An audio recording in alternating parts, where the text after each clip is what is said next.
उर्दू सहाफत के 200 साल पूरे होने की खुशी में 200 साला जश्न समारोह का आयोजन किया गया, जिसमें पत्रकार फाउंडेशन के अध्यक्ष यूसुफ राणा, सरफराज आरजू, निजामुद्दीन रेयान ने मीडिया को संबोधित करते हुए उर्दू जुबान के 200 साल के सफर को और आने वाली जेनरेशन में उर्दू के महत्व को लेकर विशेष चर्चा की।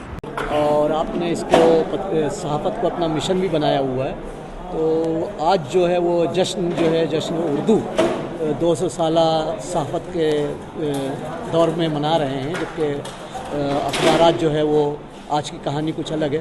तो मैं आपसे जानना चाहता हूं कि आज इस जश्न के मौके पर जो है आप पत्रकार विकास फाउंडेशन की जानिब से क्या पैगाम देना चाह रहे हैं आवाम को? मैं पत्रकार विकास फाउंडेशन की जानिब से आवाम को यही पैगाम देना चाहता हूं। सबसे पहले मैं जो सहाफ़ी हजरात हैं उनसे मैं एक मुद्दबाना गुजारिश करना चाहता हूं कि बड़ी खुशी की बात है कि आज हम लोग जो है उर्दू सहाफ़त का 200 साला जश्न मना रहे हैं। तो हमारी जो आने वाली पीढ़ी या आने वाली जो नस्ल है, चूँकि दौर जो है वो बहुत ही तरक्की पजीर है और बहुत ही स्पीड में तब्दील हो रहा है। पहले प्रिंट मीडिया थी, इलेक्ट्रॉनिक मीडिया थी, अब डिजिटल मीडिया आ रही है।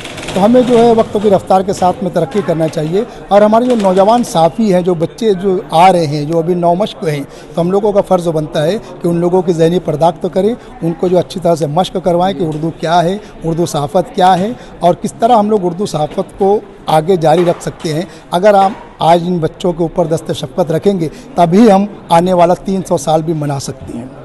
और है कि 200 साल के बाद तो हमने जो है उर्दू पत्रकारिता को, उर्दू सहाफ़त को 200 साल हुए हैं, तो हम भी इंशाअल्लाह अज़ीज़ ये आज़म करते हैं कि 200 प्रोग्राम हम लोग ज़रूर करेंगे। हम लोग पहला प्रोग्राम किए थे कि क्रिकेट मैच करवाए थे, जिससे आगाज़ किया था हमने। हालांकि क्रिकेट में अजीब लगता है कि भाई क्रिकेट यानी क्या, सहाफ़त से क्या, मगर मैं आप लोगों को बता दूँ चूँकि हमारा क्रिकेट जो है कौमी खेल है, क्रिकेट से बहुत सारे लोग वाबस्ता हैं। तो इसलिए हम लोग चाहते थे कि एक बॉलीवुड की टीम, एक पत्रकारों की टीम, एक डॉक्टरों की टीम और एक इस्लाम जिमखाना की टीम, इनके माबैन टूर्नामेंट इनकाद करने का मकसद यही था कि इन लोगों को भी उर्दू से रोशनास कराई जाए। तो चूँकि फ़िल्म इंडस्ट्री में जो है हिंदी बोली जाती है, मगर आप देखिए कि वो लफ्ज़ हिंदी का सिर्फ वो लेबल लगता है, टोटल उर्दू ही लिखी जाती है, उर्दू ही बोली जाती है, डायलेक्ट डिलीवरी भी जो है वो उर्दू में होती है। इसी तरह डॉक्टर हजरात जो अपनी चिट्ठी पर अंग्रेज़ी लिखते हैं, मगर सामने वाला जब पढ़ता है तो उसको ये लगता है कि उर्दू में लिख रहे हैं। इसी तरह इस्लाम जिमखाना जो है वो बड़ा ही अच्छा काम कर रहा है सहाफ़ियों के लिए। तो हमने वो टीम को भी शामिल किया था इसलिए कि भाई तमाम लोगों का इसके अंदर कंट्रीब्यूशन है, तमाम लोग जो है उर्दू की तरवीज और इशाअत में अपना अपना रोल अदा। बहुत बहुत शुक्रिया। हम लोग बहुत फ़ख्र महसूस करते हैं कि उर्दू सहाफ़त इस बर्रे सग़ीर की अव्वलीन सहाफ़ती ज़बान रही है। इससे पहले सिर्फ अंग्रेज़ी के ही अखबार एक आध शाये हुए हैं। 1822 से हिंदुस्तान में उर्दू सहाफ़त ने जो है वो कदम रखा।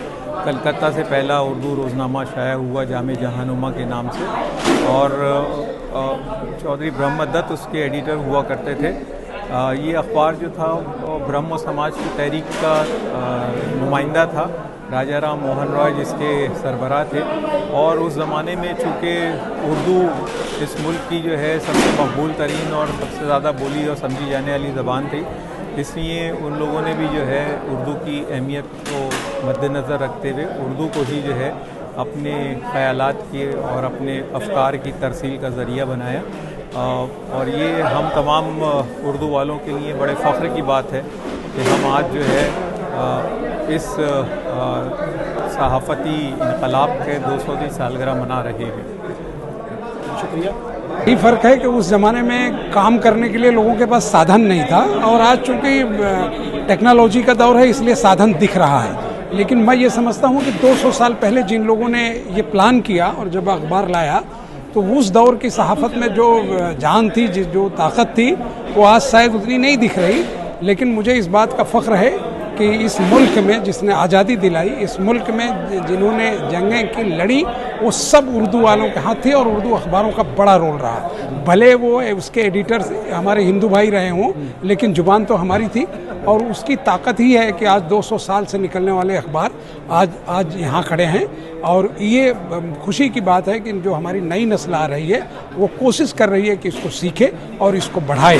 और मैं ये उम्मीद भी करूँगा कि हमारी जो नई जनरेशन है, अगर वो अंग्रेज़ी या हिंदी की जर्नलिज़्म की ओर बढ़ रही है, तो उसे चाहिए कि अपने आबो अजदाद की जो विरासत है उसे भी देखे क्योंकि जिस बेबाकी और सच्चाई के साथ उर्दू अखबारों ने इस मुल्क की आज़ादी से अब तक का जो सफ़र किया है वो बहुत ही बेहतरीन रहा है। जब वो देखेंगे तो उन्हें बेपनाह खुशी होगी। बहुत बहुत शुक्रिया। हिंदुस्तान में उर्दू सहाफ़त को 200 साल करीब पूरे हो गए हैं और जहाँ तक उर्दू ज़बान और उर्दू सहाफ़त का ताल्लुक़ है, उर्दू सहाफ़त ने हिंदुस्तान की आज़ादी में बहुत अहम किरदार अदा किया है, जिससे इनकार की कतई कोई गुंजाइश नहीं है। और न सिर्फ ये कि हिंदुस्तान की आज़ादी में, बल्कि हिंदुस्तान की गंगा जमनी तहज़ीब में और है ना ये विरासत को बरकरार रखने में भी उर्दू ज़बान का बहुत अहम किरदार है। उर्दू दुश्वार गुजार हालात में भी अपने बलबूते पर आगे बढ़ती रही है। उर्दू को बहुत सारा सहारा मिला, फिल्मों से भी मिला, उर्दू के अखबारात भी शाये होते रहे। लेकिन आज के दौर में उर्दू अखबारात को जारी रखना आसान काम नहीं है। ये वो तमाम वो अखबारात जो आज शाये हो रहे हैं मुल्क भर में, बल्कि वो बहुत अहम काम अंजाम दे रहे हैं। मैं सिर्फ इसलिए नहीं कहता हूँ कि मैं साहब हूँ या उर्दू ज़बान से ताल्लुक़ है, बल्कि ये हकीकत है कि प्रिंट मीडिया में तो दीगर अखबारात को भी हालात से जूझना पड़ता है, दुश्वार गुजार हालात हैं। लेकिन उर्दू ज़बान का, जहाँ तक उर्दू ज़बान के अखबारात का ताल्लुक़ है, बड़ा दुश्वार गुजार वाकई है ना हालात है जिनसे उर्दू ज़बान गुजर रही है। लेकिन हम मुतमईन हैं और कि ये नाकामी नहीं होगा कि ये ज़बान इतनी सख्त जहाँ है कि यानी दुश्वार गुजार हालात, मुश्किल हालात में भी ये अपनी जगह जब बनाती आई है और आइंदा भी ये कायम बताएंगे।